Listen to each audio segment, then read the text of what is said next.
Hi, this is James from Tabletop Gaming Guild, and today we're going to take a look at Unconscious Minds, which is a game that I've been anticipating for a very, very long time. As you can see, art in the game is amazing. This game is going to be published by Fantasia Games here, and it's going to be played between 1 to 4 players. In this game, you're going to play the role of a psychiatrist, and you're going to be trying to research in order to be able to publish your work and gain reputation with Freud. Now, this game here is going to be a Euro game, and it's going to also be an engine building game. And this game is going to be fairly complex. So this game here is not going to be for the intro level gamer, but it's going to be for the experienced gamer. Now, the game here, they have done a lot to it. So they have done a lot of care and love into the game here. And as we go down the table, I'm just going to show you an overview of the different things you can do. And then we're going to come back and I'm going to give you my final thoughts.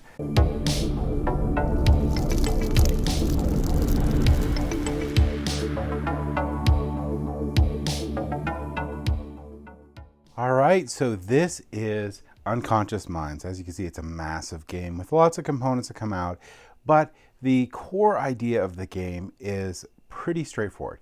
So on BGG, this is a 4 out of 5 for complexity. There's a lot of things going on in this game. So while you can teach this game, which I'm not going to do here, I'm just going to go over a couple cool things for this game. This game, the first game of this is generally going to be a learning game. And then after that, everything will click because everything's pretty straightforward and mechanical after that once you learn the iconography and how things flow. So always consider your first game of Unconscious Mind, I think, as a learning game. Now, one thing I will mention is this game comes with reference sheets for each player.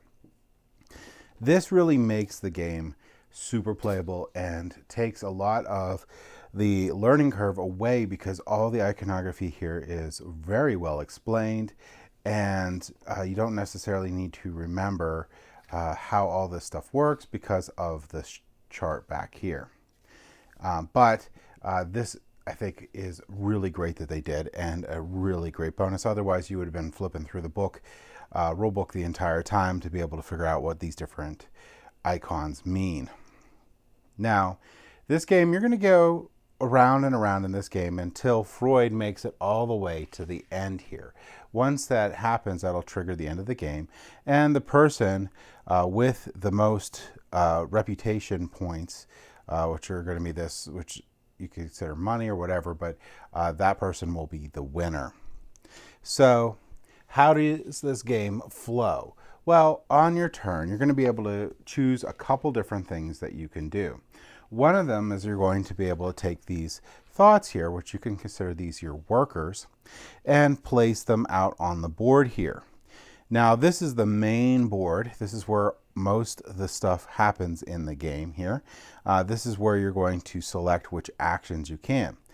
Now, you could always recall your workers later, and when you recall your workers, you get all sorts of cool benefits. But when you place them out here, you're going to pick a row, and you're going to point to which of these actions you want to do.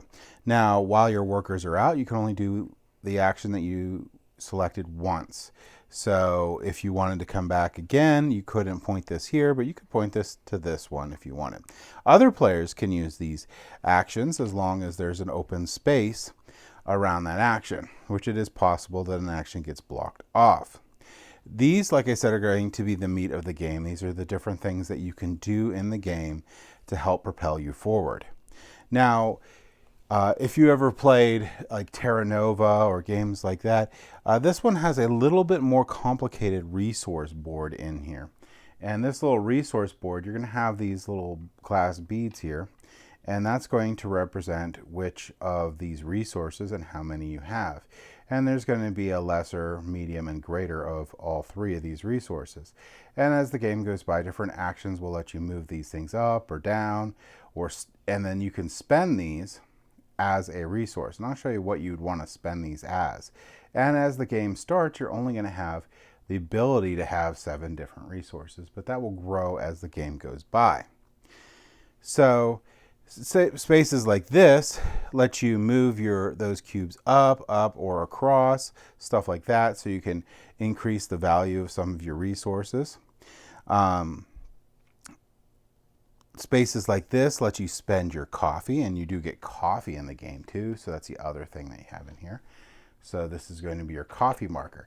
Now when the game starts, some players will start with some resources here, but coffee here you can spend for multiple different things. It's a sort of in-game engine resource. You could do it to power up actions basically throughout the game. So you're going to be taking these actions. These actions do all sorts of different things. They're going to affect this middle board here, and they'll affect your player board here. But one of the most important things is you're going to resolve your action, and then you're going to look over here, and this is how many spaces your ink pot moves. And your ink pot's important because you're also trying to do lots of different things. That's where the complexity of this game comes in. It's not that the rules are necessarily that bad. It's just how many different things you can do. Like when I move this ink spot 2 spot, which I have to move it 2 spots, whatever row I end up, I get these resources. So I'll get a purple low resource. So I'll just move one of those glass beads up. I can also spend a low red resource to move 2 others up, because that's the tile that I got when I started the game in the row that I put it in. But you'll fire off any of the other ones that you get here, and then you'll take, if there's a glass bead over here in your color, you'll take that and you'll put that in the middle of your little board here. And now that is another resource that you can move up and use in the future, so you have more there.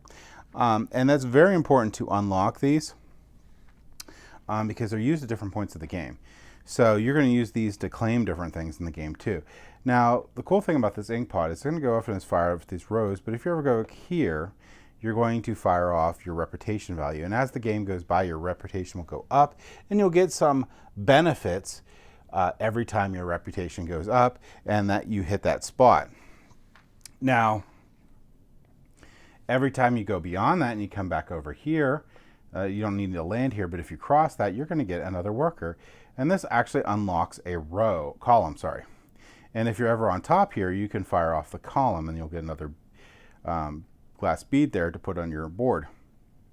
So you want to move this ink pot around this board as quickly as possible as one strategy, so that you can get more of these workers, so you could do more things before you have to refresh.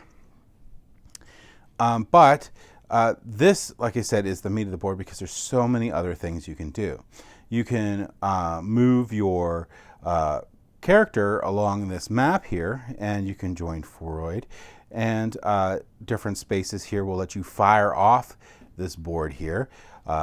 So you can get these abilities here. And now these are all with these little dot lines means or, but you could fire these off as either as many characters are there, or for every number of tags that you have unlocked on your board. And there's different ways of getting these tags, but you can get these abilities like multiple times, up to 5 times.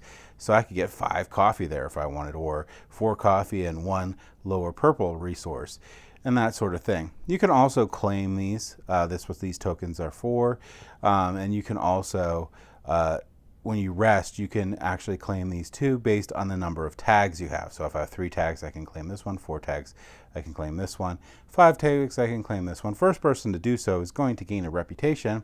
After that, you'll just gain a normal marker to place on there. Same with all these other locations on here. You also, in order to claim these sections down here, need to have some of your pink or whatever color, I don't remember what they call these, but beads, to be able to claim them too. So that's another reason you want to unlock these. And reputation's everything. So you bring this up here, you're going to be able to generate benefits more often as you move up there. Plus you'll also get more points and stuff that will bump you up this board here. And it's more than likely that even in your first game, you'll go over 100 points, and you can just flip this to the other side to show that you have 100 points. So that's some of the things. There's a lot more to this game though. You also have these tiles that you can pick up, and when you pick up these tiles, a couple different things are going to happen. You're going to get this benefit here on the right sometimes. So the way that works, and the benefit in the middle sometimes immediately. And the way that works is depends on how much coffee you're going to spend and which space you decided to use. If you use this space, you just get a tile. So you can pick these ones or one on the top.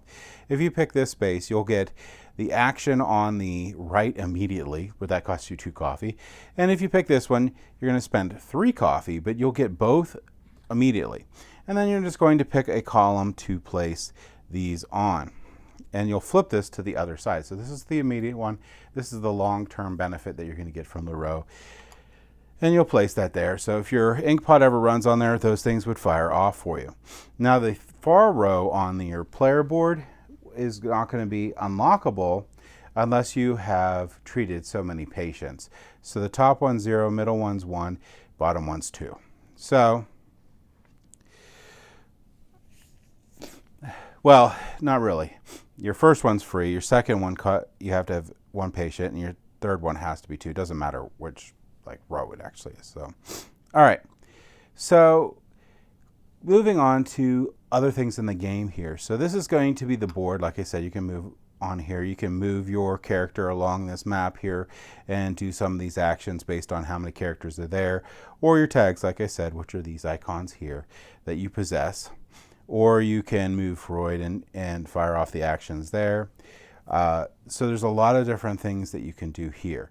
But some of these things let you pick up cards and maybe let you do some research. So one of the other things that you'll be doing in a game, we're going to come back to spending your resources in a second, but one of the other things you can do is you can take a look at these cards here, and you can pick these cards up. Now there's going to be 3 different colors of these cards.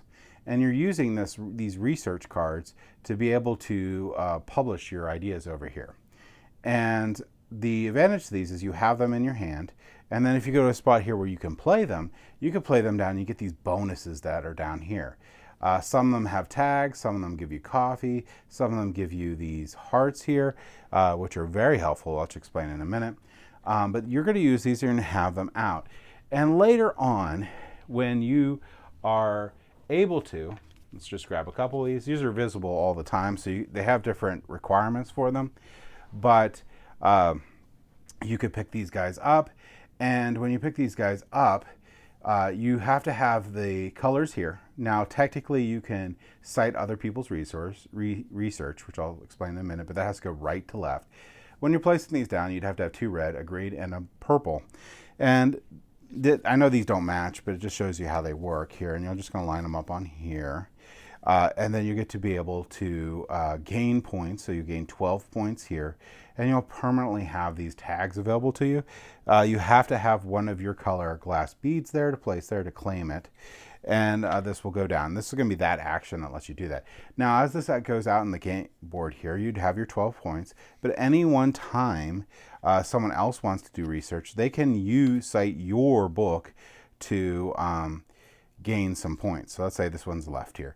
Anytime they do that, they could take this card from you and use it to claim a different research over there. You're going to gain this bonus here on the top right. In this case, it's going to be 2 points and a light bulb or inspiration. And you can use these light bulbs for different things in the game. They're an additional resource that you can use. But that's how your works and citing your works goes. But the big thing that everyone likes focusing on is treating patients. Now, that is an action you can take in the game, is treat your patient. And when you do so, you're going to look at a couple different things here. So you're going to have this grief layer that goes on top of them, and this is going to be for everyone that's available here. And you're going to look at the dreams or latent dreams here, manifest or latent dreams here, and you're going to try to cure this patient.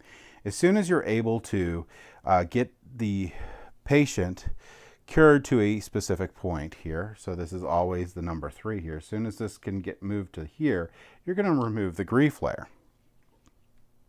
And when you remove the grief layer, this ability here and tag that you have is permanently available even if you haven't fully cured the patient. The other thing too is when you pick these patients, the number of hearts down here is the difficulty that it's going to be to cure the patient, and you're going to move that marker over here. Now if you move it on one of these bonus spots here, you'll immediately get that bonus it's on. So let's say it was a 7, which is really hard. I would get 2 points, and then as this moves, so I get 1, and then continue on. So you're going to try to cure this patient. And how do you do that? Well, you're going to use these resources that you had available on that board there.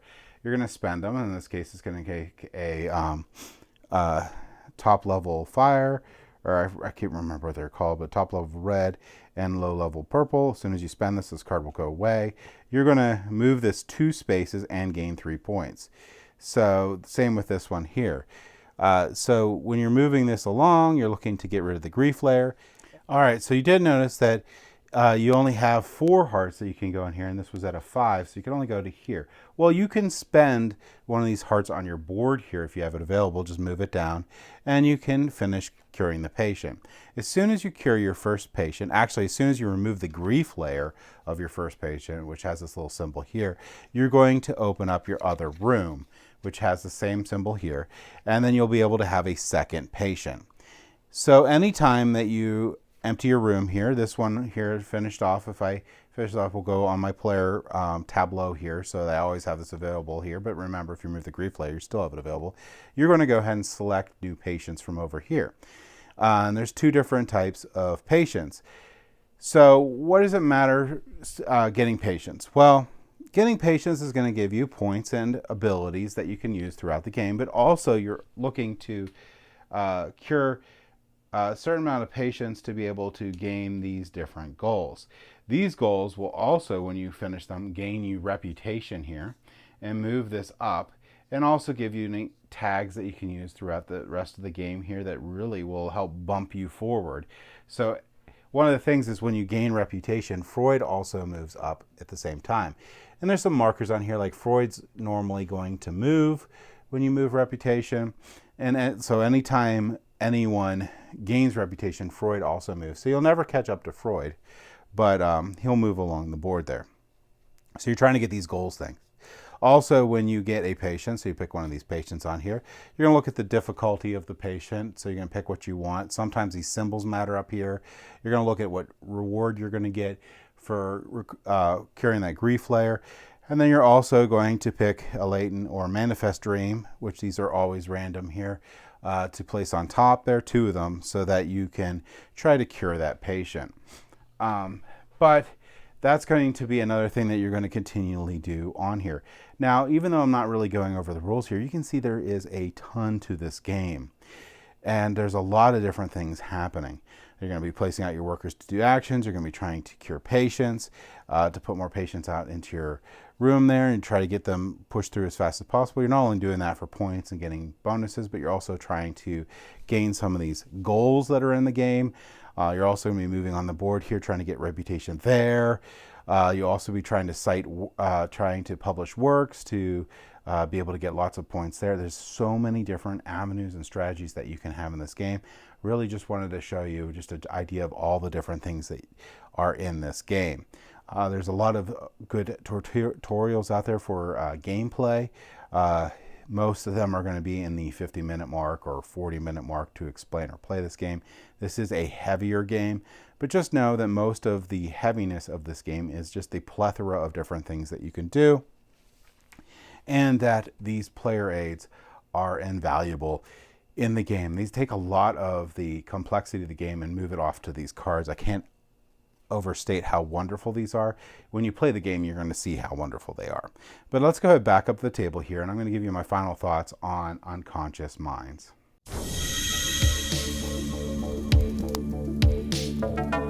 So that was Unconscious Mind. As you can see, the component quality in this game is through the roof. Everything is amazing in this game. Everything is superb quality in this game. Just wonderful. I have no complaints over quality of this game at all. Art in this game, phenomenal. Amazing art.